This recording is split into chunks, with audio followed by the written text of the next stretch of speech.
Hi Chartwell Elementary students, happy Friday. The book that I'm going to read to you today is called The Easter Egg, and this book is written by author Jan Brett. Jan Brett is an amazing children's book writer. She's currently still writing. Her new book will come out very soon, and she's going to go on tour with that book. So make sure that you check out all of her books, and you can learn more about her by going to janbrett.com. The vocabulary word that I want you to look for in this book this week is bedraggled, and that means dirty or disheveled. So look for the word bedraggled. So, The Easter Egg by Jan Brett.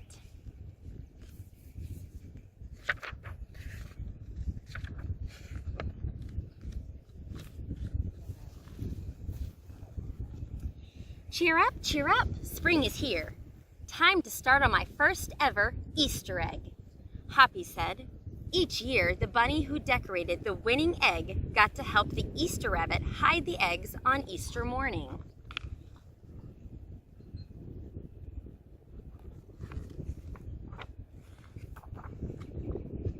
Hoppy had been dreaming about being that bunny all year long. Now it was time to get started. Everywhere Hoppy looked, rabbits were working on dazzling eggs. I need an amazing idea, he thought. Hoppy spotted Flora Bunny planting spring wildflowers in her eggs. The Easter rabbit will love those colorful flowers, he thought, and started picking flowers for his egg. Here's a basket for your flowers, Hoppy, Flora said.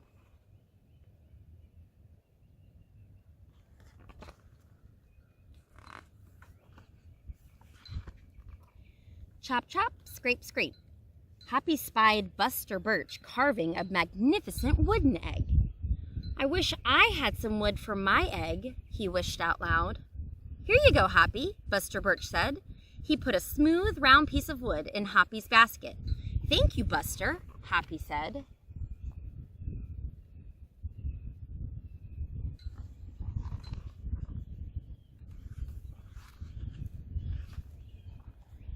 Hoppy was hopping along when the smell of sweetness led him out of the woods and straight to the chocolate eggs that Aunt Sassafras was decorating with creamy frosting, squiggles, and bows. Hello, Hoppy, she said. She put some chocolate squares in his basket. Hippity hop, Hoppy exclaimed. I'll make the Easter rabbit a chocolate egg so sweet it will make his whiskers tingle.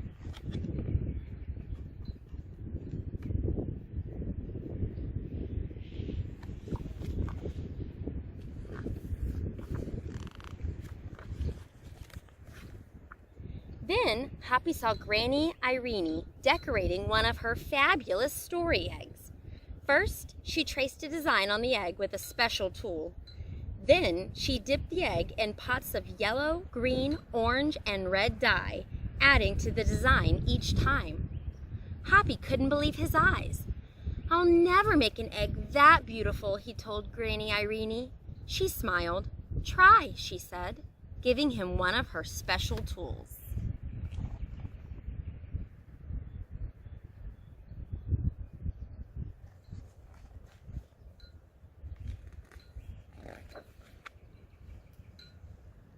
Hoppy was hopping by Hans Van Rabbit's garden when he spotted an extraordinary egg. Hans was painting a portrait of the Easter rabbit so real that he looked alive. Fantastic, Hoppy exclaimed. Thank you, Hoppy, Hans said. Why don't you make a painting on your egg? He gave Hoppy pots of paint and a fine brush.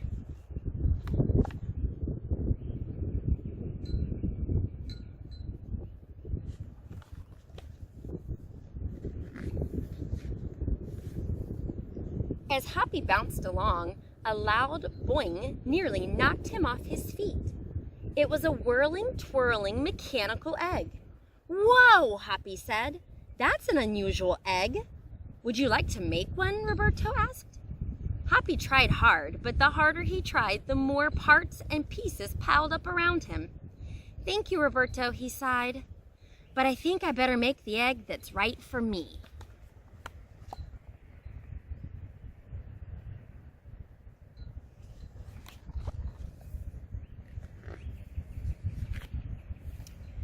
Hoppy hopped back to the woods and lay down under a tree to think. Making a beautiful egg is harder than I imagined, he thought. I guess I don't have to win. I just want to make an egg I'm proud of. Such an important lesson to always do your best.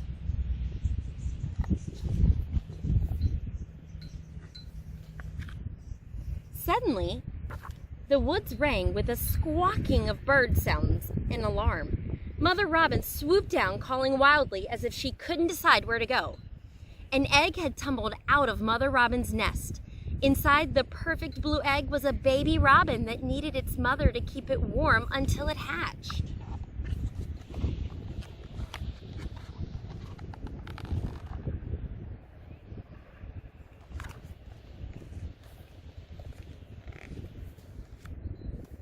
Hoppy knew what he had to do. He sat down carefully and covered the blue egg with his soft, warm fur. "I'll take care of you the best I can," he whispered. Relieved, Mother Robin chirped and settled down on her other 2 eggs.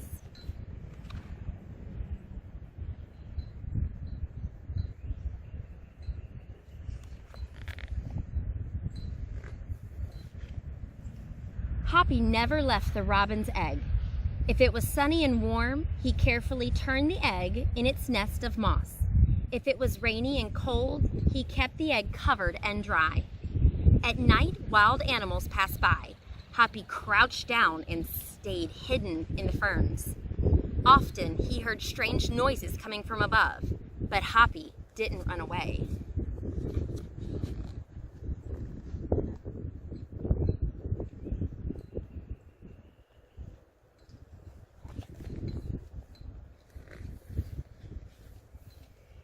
Every day, the rabbits worked on their eggs.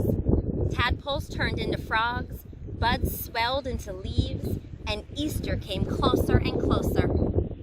Finally, it was time for the rabbits to take their eggs to the glen. They had forgotten all about Hoppy, who was quietly sitting on the blue egg under a tall tree in the woods.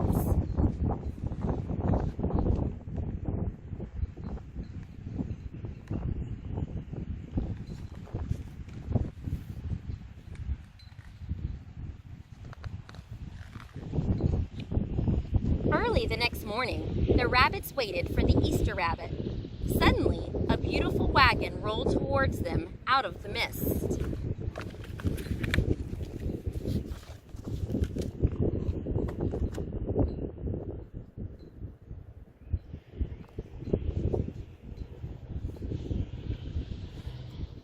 The wagon stopped. The Easter bunny stepped down from the wagon and admired the decorated eggs one by one. "You've brought me the most beautiful eggs in the world, but a very special one is not here," he told them. The rabbits were puzzled. Whose egg could it be?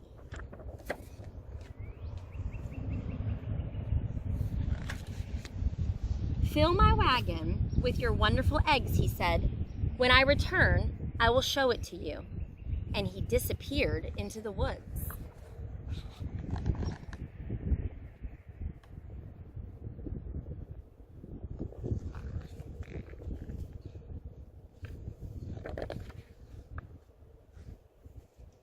He came back with Hoppy, looking scruffy and bedraggled. "Hoppy has an amazing egg to be proud of," the Easter rabbit told them. "He has kept Mother Robin's egg warm and safe until her baby bird hatched and she could take care of it." The Easter rabbit placed the empty blue shell in the place of honor atop the wagon. Now they were ready to go.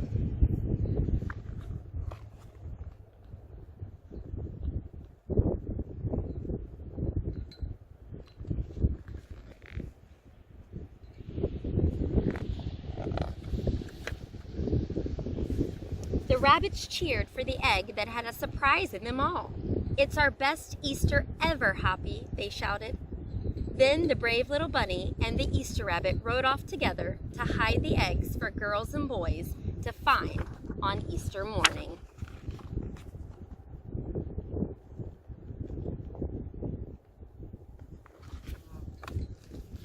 I hope you enjoyed this story. It's called The Easter Egg by Jan Brett. If you enjoyed it, check out more of Jan Brett's books. You can learn more about her at janbrett.com. I want to thank Jan Brett for giving me permission to read her books online and to share with you. I'm hoping to keep doing this, so I hope you enjoyed it, and I'll see you next time. Bye!